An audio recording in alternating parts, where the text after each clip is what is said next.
will we be kind of slaves to an industry? Now, when I talk about the industry, I'm not talking about there was an intent to, harm people and get children addicted. There was an intent to sell services and products like any industry. There was a discovery that if we manipulate or bring in features that can impact the human brain's dopamine pathways, then more people will use our products. It was very similar to sugar, right? The food industry found out that sugar sells more, and so there was more sugar added into foods, whether directly, obviously, or indirectly. And now we have an obesity, diabetes problem epidemic, especially in North America. So very similar analogy. And so we have to understand that technology, these products, these platforms were designed very purposely by the most sophisticated neuroscience in the world, with that, to keep us connected to the screens. And that was the first iteration of AI. It was called the race to the bottom of the brainstem.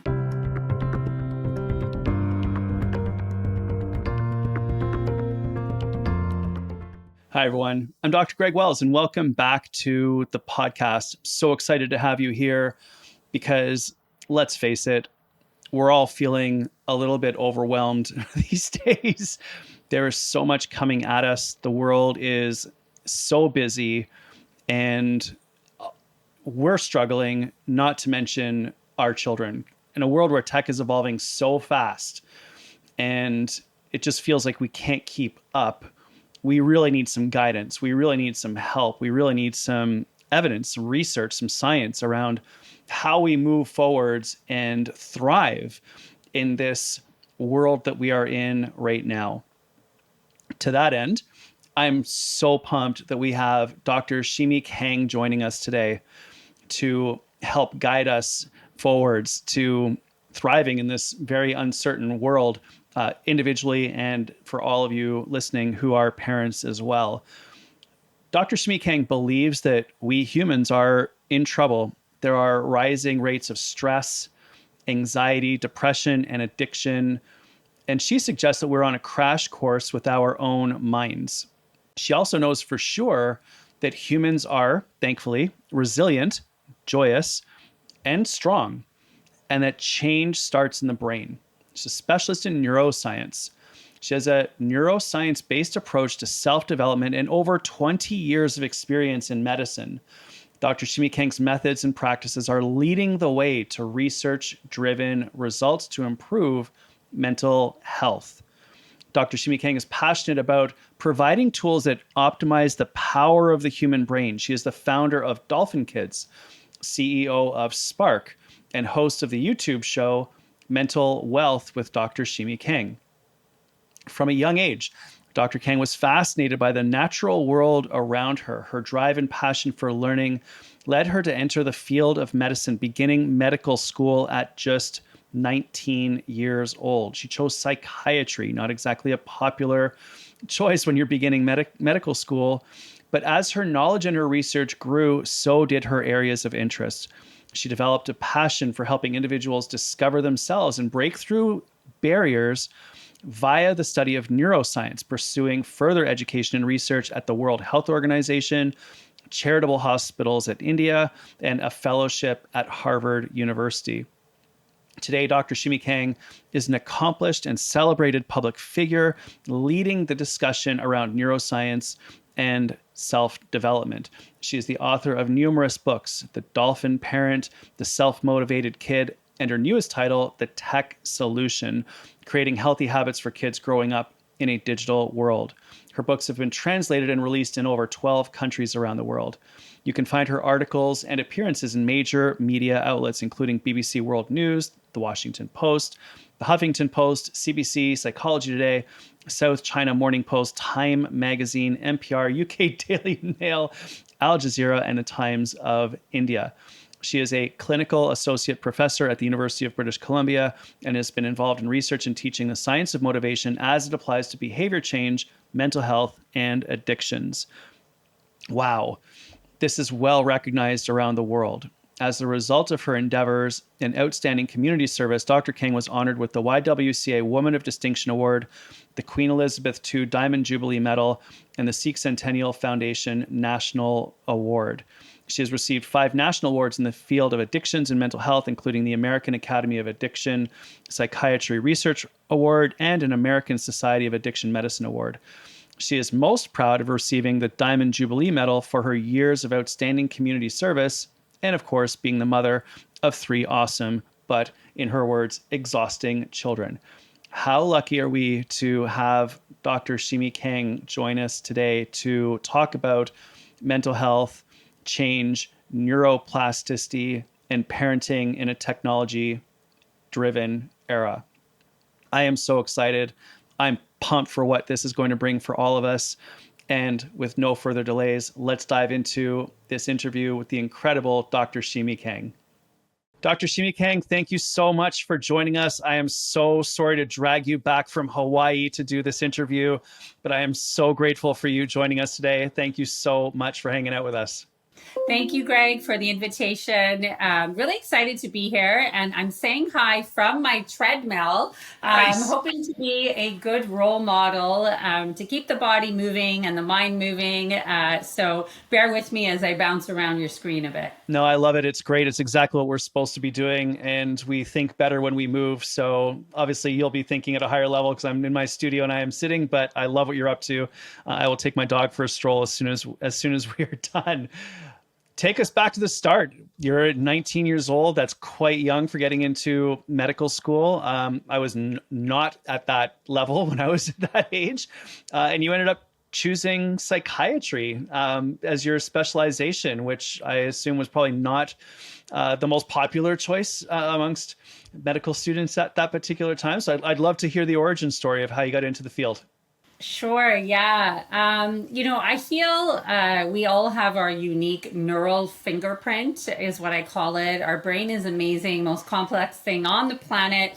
And we each have our own fingerprint. So for whatever reason, my fingerprint was science and the brain in particular. And when I was 10 years old, I asked my elder sister, who was a science teacher, to get me a model of the brain. And this is actually the one she ordered from the science store. No way. This was my birthday present when I was 10, and I still have it. I call it George. George has been with me since I was 10 years old.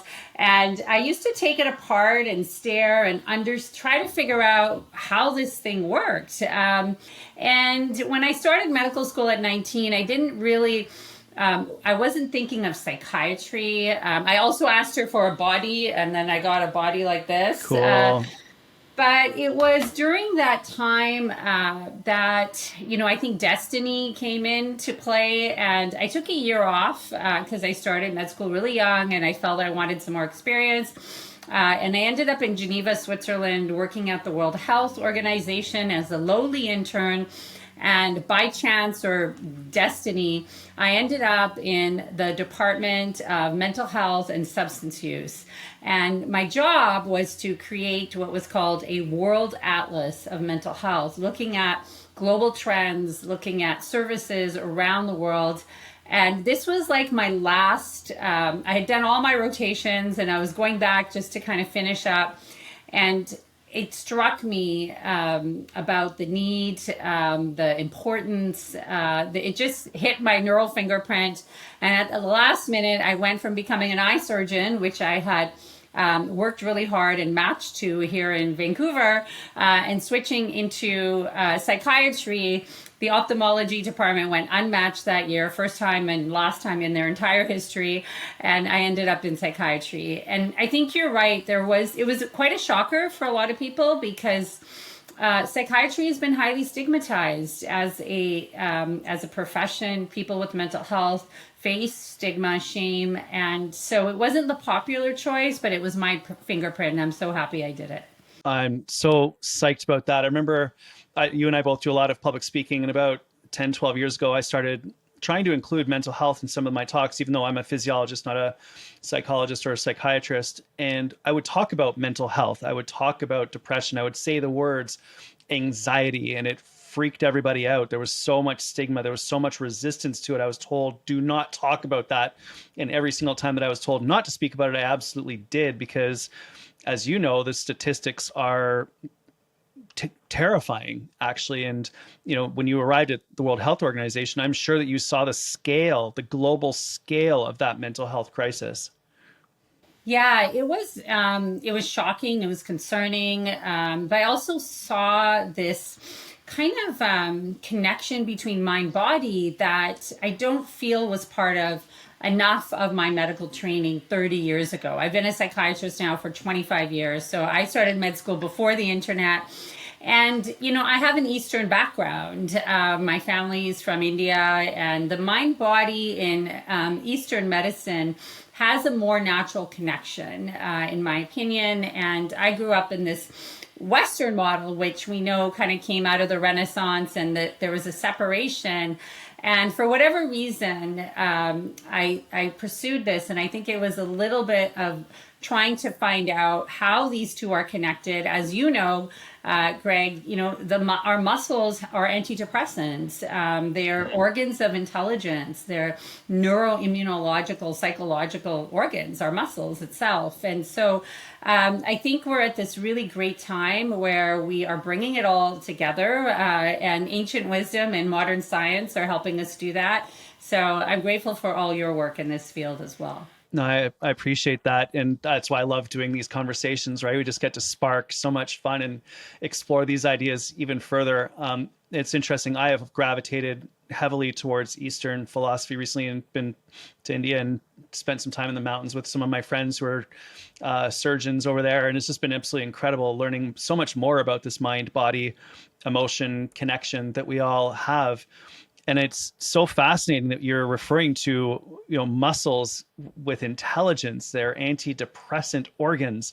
And just as we've discovered that there's a gut-brain axis, we're also maybe discovering that there's a muscle-brain axis as well. The mind is connected to the body is connected to the brain. We have this beautiful neuroplasticity that can occur in conjunction with bioplasticity. The body changes, the brain changes.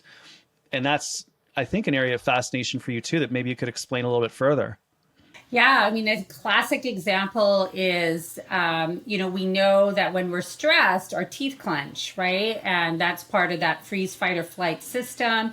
And in fact, during the pandemic, dentists saw more jaw issues and teeth clenching. And here's my little guy here. There we go. The brain and the jaw, and this is ancient primal connection. And I always tell people, what you would never do if you're being chased by a tiger will move you from that freeze fight system of survival into this beautiful system of growth. And guess what you would never do if you're being chased by a tiger? You would never smile. You would never yawn. So we know that even a deep breath with an open mouth exhale, relaxing the jaw, will release, great molecules, things like endorphins, move us from survival to growth, that sympathetic, parasympathetic nervous system. These tools, I say, are simple but not easy. We know them, but we're not doing them. So, we all know it feels good to smile. Probably, take a deep breath, relax that tension.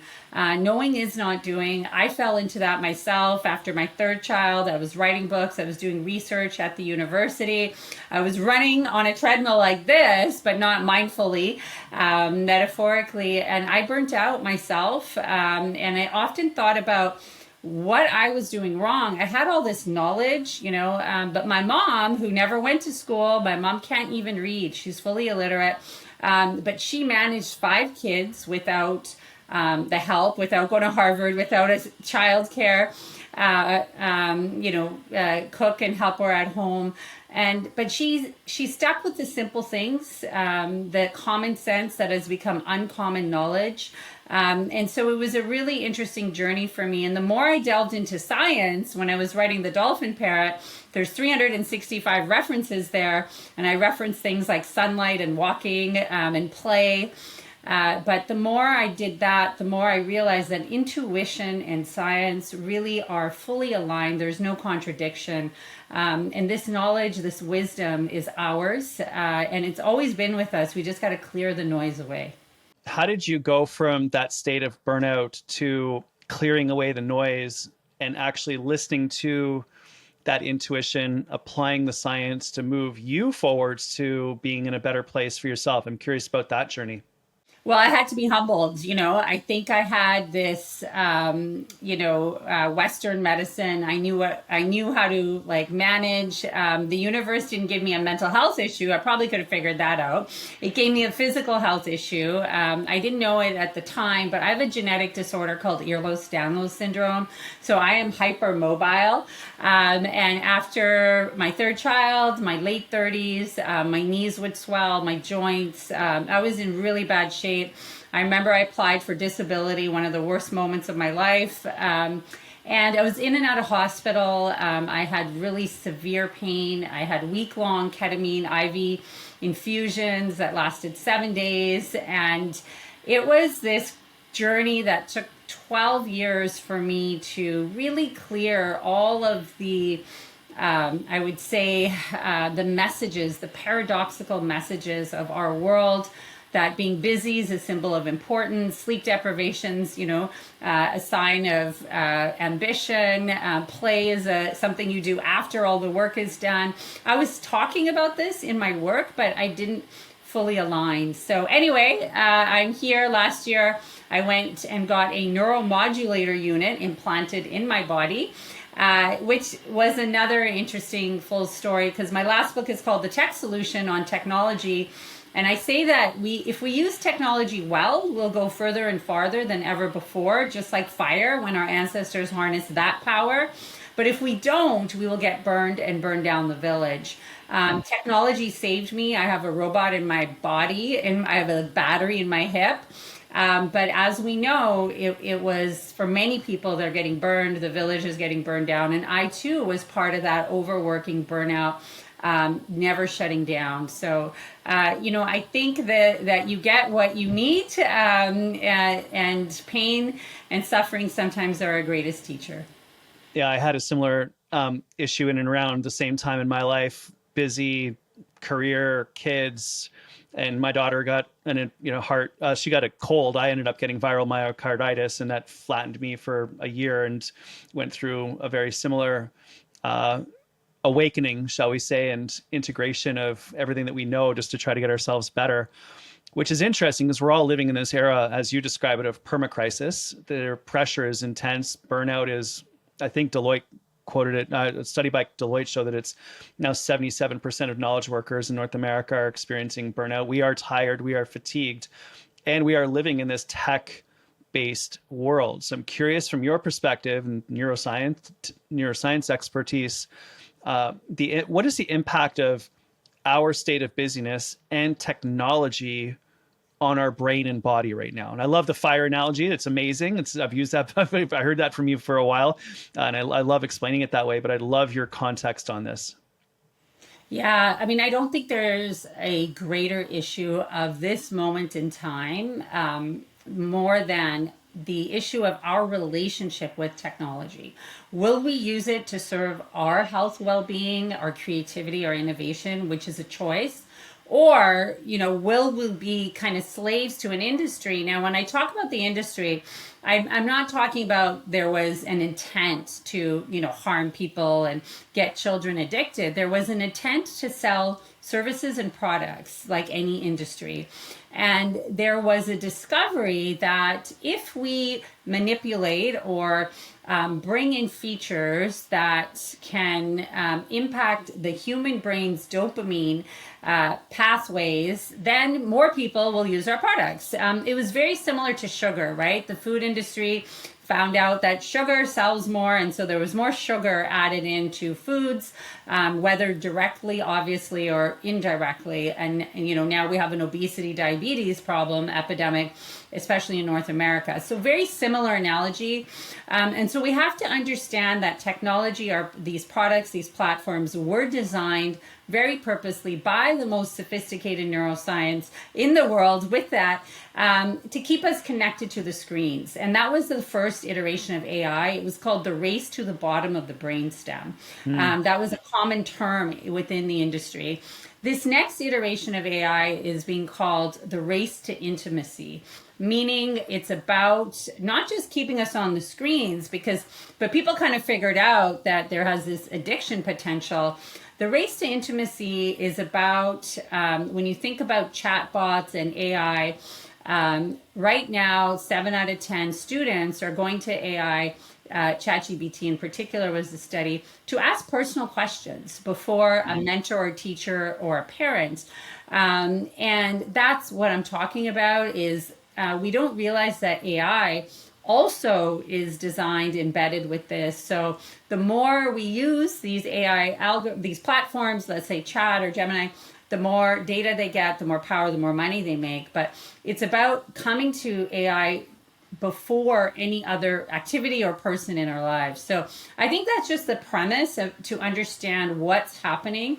And that's why tech use is linked, okay, not causative, but linked to anxiety, depression, loneliness, addiction, body image issues, impaired social skills. Now we know there's dry eye, myopia, eye problems. There's something called the tech neck because we're crouched over all day. There's connections with the melatonin dysregulation and diabetes and heart disease, and now even cancer. So tech is not all bad. It's great. It's why we're talking today, why I'm moving today. But we have to understand the history and where we are. And the analogy really is food, and that was the premise of the tech diet that I presented. All right, let's just take a little bit of a break. Let's breathe for a moment so that we can integrate all of this incredible science. And at this point, I'd love for you to share the episode with someone that you know. When you share this information, we all improve. We build a community together where we make the world a better place. So take a moment, pause, breathe, think through what we're learning, and share this with someone who could really benefit from learning this information. What impact is this having on adolescents and our children and our schools? Yeah, so the human brain, it doesn't fully mature till 25, as you know, right? Mid 20s. And so when we think about the human brain, there's multiple layers. The last layer is the cortex. We are Homo sapiens. Sapien means thinking. This is our thinking brain. So young people under 25, and the younger they are, they don't have that layer fully developed. So they're more vulnerable to the addiction, the persuasive design, to the tech stress, the FOMO, the fear of missing out, comparing your life to others, all of that, just like they're more vulnerable to eating sugar, right? We see kids, they love sugar, and parents are trying to tell them, limit it, but their brain doesn't have that self-regulation, and they just go, you put a bag of sugar, it's pretty hard for them. So that's what we're seeing right now. And in schools, we're seeing attention fragmentation, which is, if you're checking your phone, even during lunch, even, a child asks to go to the bathroom, and if they quickly check Snapchat or what have you, it takes a minimum of 22, 23 minutes to recenter. We're seeing cyberbullying, we're seeing disconnection, like I said, social skills, kids having a hard time seeing each other and talking in real life, so social anxiety is going up. I gave a webinar recently on this term called virtual autism, symptoms that look like autism but really are early screen use, excessive screen use. Thankfully, they rebound from neuroplasticity when you remove the screens. So teachers are facing burnout. They are telling me it's really hard to teach in this environment. Thankfully, we're seeing countries around the world looking at this issue and bringing in common sense policies, limiting tech in schools. I don't like the word ban, but it's such an important issue for this generation. I've been trying to think about it in terms of intention, not compulsion, deliberately, intentionally using technology to elevate our lives. But when I notice myself compulsively doom scrolling through social, then it's like hard stop. I've really worked hard to keep my 15-year-old from having any social media access, and does have one of the platforms, and we make sure she's only connected to a few people. It's still problematic. I've got a 10-year-old boy. We're really working hard to keep him away from games and certainly away from all social. He keeps asking for various different things like, no, no, no. We're battling, we're fighting against this tide. And it's not the easiest thing to do as a parent, but I know how important it is because I've seen no research that shows that social media improves mental health in teenagers. I've seen no evidence that gaming improves mental health in boys, especially those who with some ADD and ADHD predisposition. So I think that it's a challenge, but I think it's an important one for us to address. Yeah, absolutely. And people are overwhelmed. And so I'll present the tech diet to you because it was my attempt to try to figure this all out. And when I was speaking around the world on the Dolphin Parent, the number one question was, what about tech? How much time should my 10, 12, 15-year-old be on? And when you think about that, well, 5 minutes of FaceTiming a grandparent is wonderful, but 5 minutes of live streaming war or watching pornography or bullying or hate is awful. So we have to go beyond time and understand that every life experience is metabolized, just like our food is metabolized. So I came up with the tech diet, and I said there's generally 3 categories of tech. There is toxic tech that releases cortisol, stress hormones, and that is tech that is, hate, bullying, addiction, but also sleep deprivation, sitting too long, that blue light exposure. So we just want to avoid the toxic tech. There is the junk food tech. It's like snack food, right? It's mindless. It's eating a bag of chips. There's not a lot of nutritional value. It's like dessert. A little bit's okay. Gaming, scrolling is not going to kill you. Too much will harm you and set the pathways to addiction. And that tech releases dopamine. Dopamine is the sugar of the life diet. Or the tech diet. Then there's the healthy tech. This is a tech we want to consume. We want to guide young people to use. And it's tech that leads to the 3 C's, which are any tech that leads to self-care. So counting your steps, your sleep apps, your mindfulness, your breathing, goes on and on. Tech that leads to community, this kind of platform, we're connecting, we're talking. And tech that leads to creativity or learning, like a master class, so much online information that's healthy and positive. So we want to consume the healthy tech that release endorphin, self-care, oxytocin, community and connection, and serotonin actually is a molecule of learning and confidence. So it's all grounded in science. These 5 ingredients of the life diet, healthy, toxic, junk tech. It's a metaphor that we're familiar with. We all struggle with eating healthy because of the addictive nature of the food we have. And we are all struggling with tech. Nobody's immune. Even the elderly actually are a really big area right now who are facing a lot of problems because of loneliness and turning to tech to cope. So, this is a conversation for all people, all humans, definitely young people. And I'm really glad and grateful that you're bringing it up. Let's go to the other end of the brain spectrum here and talk about brain health. And I want to explore play, rest, creativity. I know you've been speaking about music recently. How do we grow the brain? How do we help the brain to thrive? What are the things that we can do that dramatically improve our brains, our cognition, and our mental health? Right. Okay. I'm going to use my buddy here. So first thing, we don't have one brain. In fact, our whole body's intelligence, right? Like I said, our muscles are intelligent. So we have to understand the brain as a disseminated organism. And we have intelligence in our hands, right? If you feel the palm of your hands, there's so much information there. But in general, we have 3 main centers. So we have a gut brain down here, we have a heart brain, and we have our head brain. And these 3 main centers are the premise of what I call the 3 brain activities, or the pod, POD, which was part of the dolphin metaphor of my first book. So I'll go through each one. Our primal brain is our gut brain. That's where emotions of anxiety, fear sit. Kids get butterflies. We throw up before a big presentation. That brain really needs downtime, rest. You would never slow down, meditate, breathe deeply if you're being chased by a tiger. So we want to honor the gut brain through self-care downtime activities.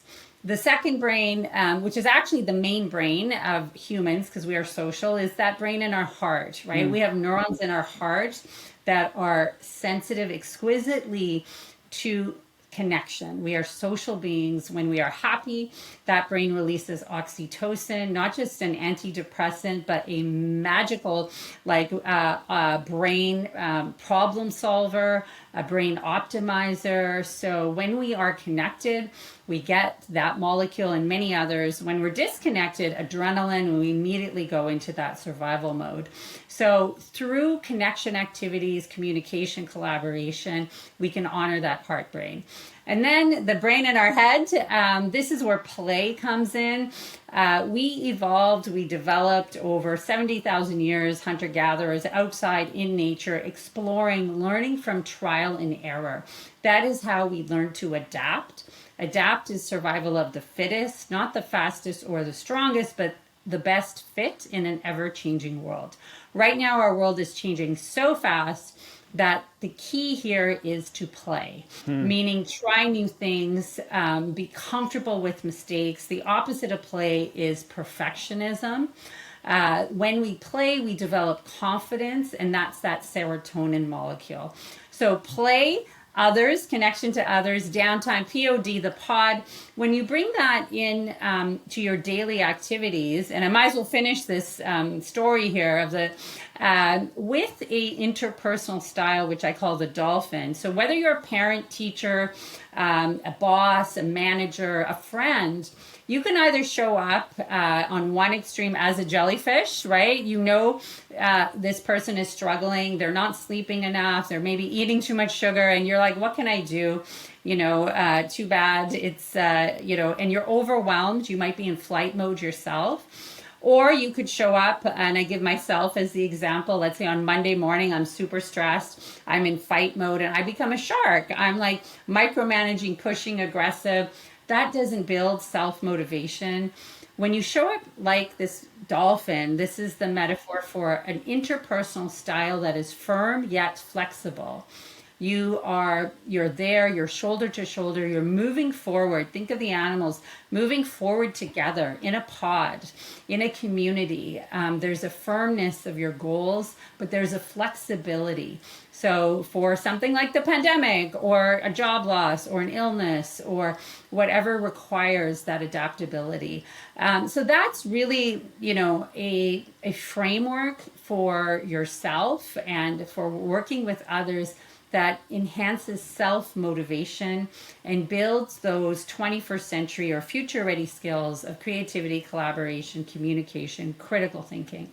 So, when I introduced that, I'm like, we humans have forgotten what it means to be human. And I just found a way to look outside ourselves, to re-see ourselves as mammals. This is how we are hardwired.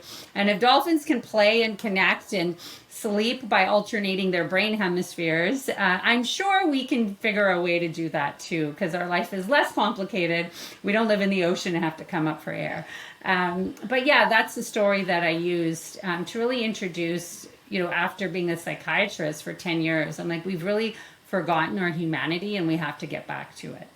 Isn't it interesting that there are these actual molecules that govern and connect so much of this? We have serotonin, oxytocin, BDNF, and there's signaling molecules that connect the heart to the brain, the gut to the brain, the muscles to the brain. It's just so cool that there are these pathways that connect all the different parts of the body. And this concept that the brain and body, or the mind and body, are separate is so not actually real. Like, we are so connected. It is all, as you say, a series of brains, not just, the brain and the body. Exactly. Yeah. I don't know if you know the history of that, but I'll tell you real quick.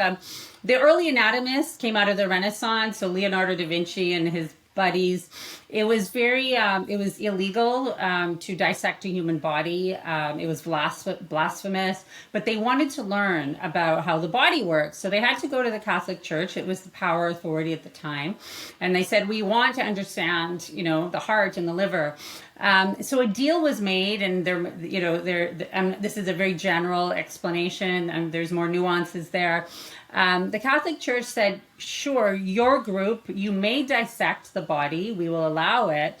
However, the mind, hope, creativity, love, all of that, we don't want. That belongs to the church, let's say, because it made sense again from the business arm of the church. That's how they got their tithes when people had something they wanted to deal with, some suffering in their mind, let's say. So that is the beginning of Western medicine's disconnection of mind and body. And that is why even the heart is considered a 4-chamber pump, when the heart actually is an organ of, it's a psychoneuroimmunological organ.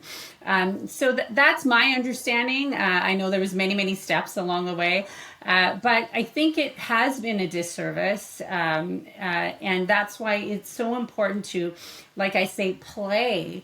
When I got sick, I had to go outside of my model of training, and I tried acupuncture and deep meditation. And through meditation, I was able to release my own endorphins.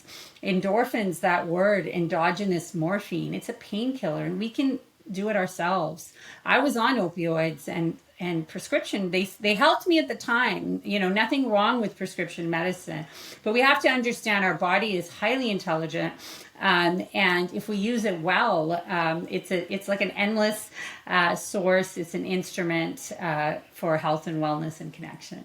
What role does music play in all of this? I know that that's something you've been speaking about lately. I love music. I love attending concerts. I see thousands of people laughing, crying, dancing, smiling, things they would not normally do under regular circumstances during the day. I listen to music to and from work. I listen to music when I'm doing my workouts. I see the effect that it has on my children when we play music during dinner. I'm so fascinated. And I know that this is an area that you've been talking about a lot lately. I'd love your take on that. Yeah, I mean, I can say so much about music. The first sound we hear as we are developing is our mother's heartbeat. That sound is similar to a drum. You go across any culture on the planet, you will see the drum as a key instrument in musical connection.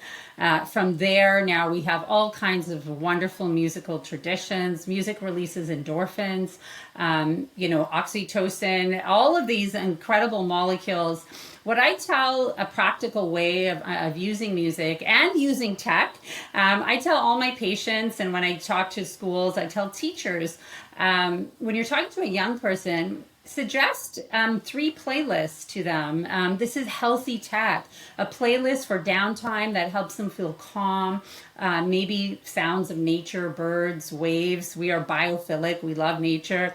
A playlist for connection that makes them feel a sense of belonging, maybe memories with friends and family, and a playlist that pumps them up and makes them want to play and explore. That is 3 playlists for your 3 brains, for your 3 key activities. Great way to use tech, and you can't go wrong with music. I love it. I love that idea of playlists. I've said create a playlist for your life. I've said like playlist for dinner, playlist for work, playlist for the car. But I like it's sort of like your uptime, your downtime, maybe even your creative time. I didn't think of it that way, so I really think that's cool. That's super helpful.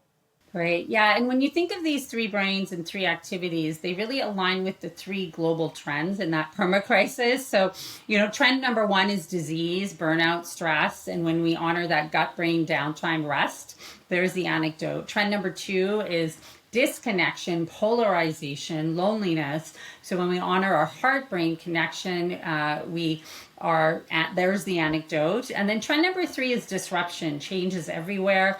And when we embrace play, this mindset of trying new and different things, we have our anecdote. So, our first Zoom call, let's say during the pandemic, we could have had a stress mindset and we would have released cortisol. I hate tech. I hate the pandemic. Everyone was there. Or we could have approached that first virtual call with a play mindset. I have no idea what I'm doing. Neither does anyone else. Let's see what happens. and you're going to release serotonin. So the exact same situation, when you change your mindset, you change your life consumption, your metabolism, your health and well-being. Love it. What are you working on these days? Where are you taking things? What's your practice that's having the biggest difference for you moving forwards? Yeah, well, I've been a psychiatrist 25 years. I see patients from all over the world, more of a consultation basis. But really what I'm passionate about right now is this message of a tech diet or a life diet. The same metaphor applies to everything, and really delivering it within the school system, because I feel my work has been in treatment and what we call tertiary intervention. Once people are really sick, they come to a psychiatrist. But we can get this message in schools and give children the language. Just like there was a time when we started to give them language of nutrition and we started to understand there's healthy fats and non-healthy fats.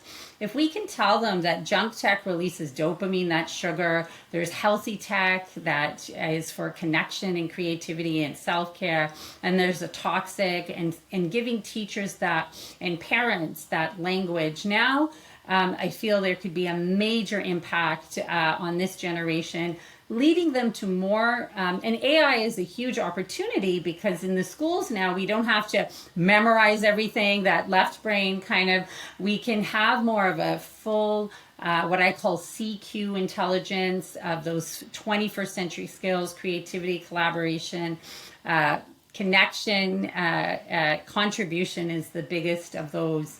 So my work is really in that area of prevention, and I have a program called Future Ready Minds where we teach kids the three pod activities through fun themes like public speaking and entrepreneurship and mindset skills and STEAM.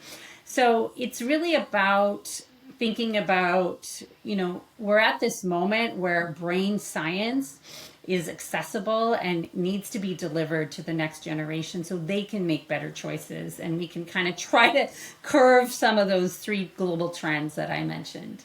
Well, Dr. Shimi Kang, thank you so much for taking your time to hang out with us today, to share your wisdom, to guide us on this path, give us some recommendations, and obviously to share the science of how the brain works so that we know what's happening, but not just the brain, the gut, the heart, our muscles. And obviously focusing on our children is deeply meaningful to everyone. So thank you for the work that you're doing. Thanks for the work that you have done. Thanks for taking the time to be here with all of us today. It's amazing to have you on the show. Thank you, Dr. Wells, for your work, bringing the mind-body together all those years ago and continuing to do that.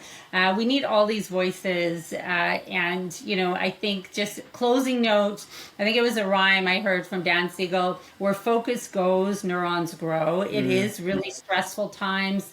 And just keeping that positive mind, keeping that focus on what's going well, optimism, that's the key. So thank you so much. I really appreciate the time to speak to your community.